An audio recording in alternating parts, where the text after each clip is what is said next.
చూస్తే ఈ ప్రభుత్వం మరొక భారీ కుట్రకు తెరతీసిందనే విషయం స్పష్టంగా అర్థమవుతుంది. ఎర్రపల్లెలో ఉన్న ఓటర్లందరూ నల్లపురెడ్డిపల్లెకి పోయి ఓటేయాలా? నల్లపురెడ్డిపల్లెలో ఉన్న ఓటర్లందరూ పోయి ఎర్రపల్లెలో ఓటేయాలా?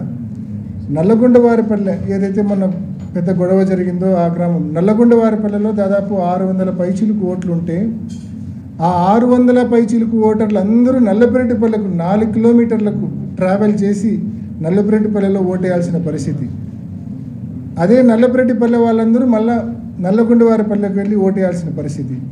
అంటే ఈ మాదిరి విధానం ఎందుకు తీసుకొచ్చినారో అర్థం కాని పరిస్థితి.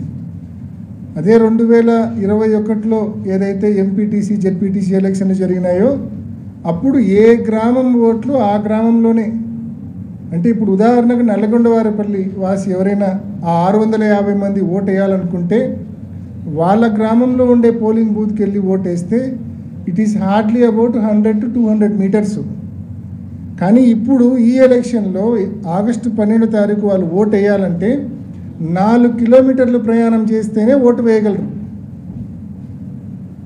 ఆ 4 కిలోమీటర్లలో ఈ మధ్యనే మనం చూసినాం నల్లగొండవారిపల్లెలో హత్యాయత్నం ఏ స్థాయిలో జరిగిందో, కార్లు ఎలా ధ్వంసం చేశారో, పెట్రోల్ క్యాన్లు తెచ్చి కారును తగలబెట్టే ప్రయత్నం ఎలా జరిగిందో, మనుషుల తలకాయలు పలుగొట్టే ప్రయత్నం ఎలా జరిగిందో, ఇనుప రాడ్లు హ్యామర్స్ ఏ రకంగా వాడినారో ఇవన్నీ మనం చూసినాం.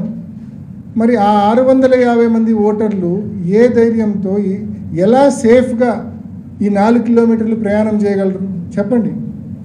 వాళ్ళ ఊర్లోనే పోలింగ్ బూత్ ఉంది, వాళ్ళు అక్కడ ఓటు వేయాల్సింది పోనిచ్చి ఈ మాదిరి విధానం తీసుకొని రావడము అంటే ఈ మాదిరి ఎక్కడన్నా మనము పోలింగ్ బూత్స్ షిఫ్ట్ చేయడం చూసింటాం సౌలభ్యం కోసం. మనం చాలా చోట్ల ప్రతి ఎలక్షన్లో పోలింగ్ బూత్స్ షిఫ్ట్ చేయడము చూస్తూ ఉంటాము సౌలభ్యం కోసం, ఓటర్ల సౌలభ్యం కోసం. కానీ ఇది రివర్స్. పోలింగ్ బూత్లు అలానే ఉన్నాయి అన్ని ఊర్లలో, కానీ ఓటర్లను షిఫ్ట్ చేసినారు. నల్లగొండవారిపల్లె ఓటర్లందరినీ నల్లపురెడ్డిపల్లెకి షిఫ్ట్ చేసినారు, నల్లపురెడ్డిపల్లె ఓటర్లందరినీ కొందరిని ఎర్రపల్లెకి షిఫ్ట్ చేసినారు, కొందరినేమో నల్లగొండవారిపల్లెకి షిఫ్ట్ చేసినారు. అంటే ఇది అబ్సల్యూట్లీ అర్ధరహితం, మోస్ట్ మీనింగ్లెస్. మరి ఎందుకు చేశారనేది ఇంకా ఆలోచన చేస్తే కన్నా కేవలం పోలింగ్ శాతం తగ్గించాలా, 4 కిలోమీటర్లు నిజంగా సేఫ్గా వచ్చే పరిస్థితులు ఇవాళ లేవు కాబట్టి చాలామంది ఓటు వేయడానికి రాకపోవచ్చు. ఆ అడ్వాంటేజ్ టీడీపీ బహుశా పోలింగ్ బూతులను పోలీసులను అడ్డం పెట్టుకుని ఏమైనా అడ్వాంటేజ్ తీసుకునే ప్రయత్నం చేయడానిక, దేనికోసం మరి ఈ మాదిరి? నిజంగా it is the duty of the election commission to ensure that every citizen comes and votes. ప్రతి ఒక్కరూ వచ్చి ఓటేసేటట్లు సౌలభ్యం కల్పించాల్సిన బాధ్యత ఎన్నికల కమిషన్ది. కాబట్టి ఇవాళ అదే ఎన్నికల కమిషన్ మరి ఇవాళ ఈ రూలింగ్ పార్టీ ఇన్ఫ్లుయెన్స్లో ఇంత ఘోరంగా ఇప్పుడు 600 మొత్తం దీని ఇంపాక్ట్ ఎంతమంది మీద ఉంటుంది అంటే 6 పోలింగ్ బూత్స్ మీద ఇంపాక్ట్ ఉంది. ఇప్పుడు నేను చెప్తా ఉన్న ఇంపాక్ట్ 6 పోలింగ్ బూత్స్ మీద ఉంది, అంటే 3900 ఓట్ల మీద ఉంది. దాదాపు ఈ ఎలక్షన్ 10,600 ఓట్లకు సంబంధించి అంటే 3,900 ఓట్లు అంటే దాదాపు 36% ఆఫ్ ద ఓట్స్, 36% ఓటర్లకు ఈ సమస్య ఉంటుంది. తన ఇంటి పక్కనే పోలింగ్ బూత్ ఉంటుంది కానీ అక్కడ అతనికి ఓటు ఉండదు, అతను ఒక 4 కిలోమీటర్లు ప్రయాణం చేసి ఓటేయాల్సిన పరిస్థితి.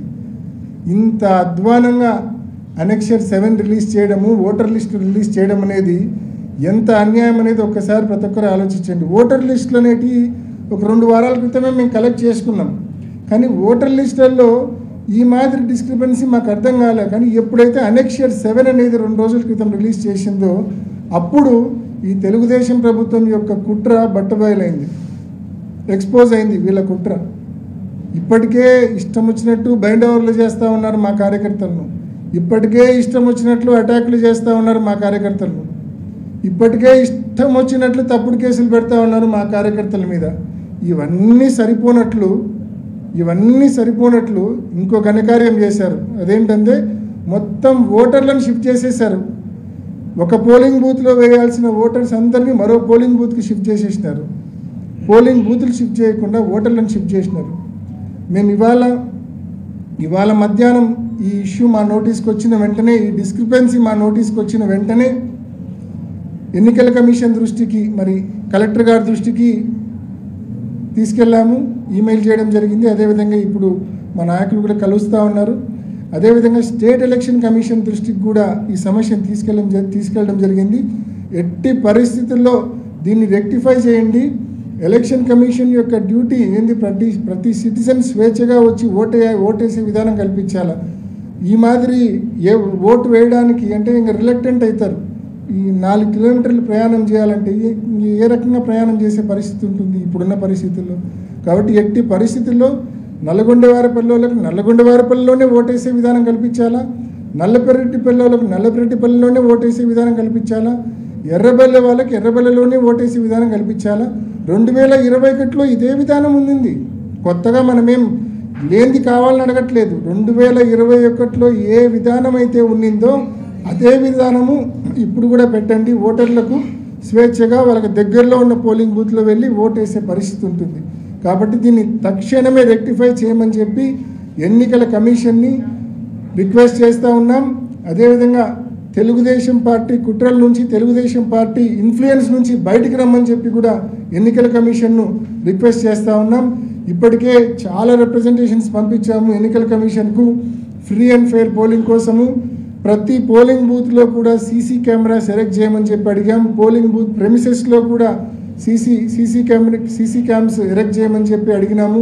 ఇవన్నీ కూడా ఎందుకంటే మోస్ట్ ఇంపార్టెంట్ సైక్లింగ్, రిగ్గింగ్లు జరగకుండా చూడాలంటే ఎట్టి పరిస్థితుల్లో కంప్లీట్ సీసీ ఫుటేజ్ అనేది ఉండాలా ఎన్నికల కమిషన్ దగ్గర. ఇటువంటి చర్యలన్నీ కూడా తీసుకోమని చెప్పి ఎన్నికల కమిషన్ ఇప్పటికే మేము అనేక సందర్భాల్లో ఈ 4-5 రోజుల్లో రిప్రజెంటేషన్స్ పంపడం జరిగింది. కోర్టు దృష్టికి కూడా తీసుకెళ్లడం జరిగింది. మరి తప్పకుండా ఎన్నికల commission very very important.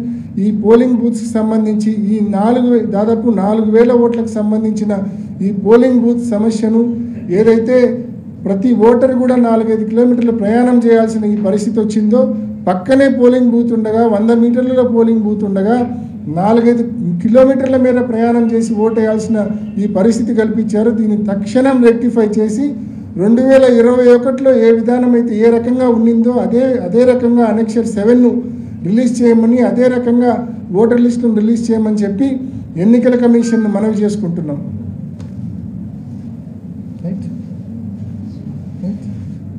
Any doubts? అంతే కదా? మీకు అర్థమైంది కదా? సబ్జెక్ట్ ఏంటంటే మన రిప్రజెంటేషన్ చూపిస్తున్నా, మన రిప్రజెంటేషన్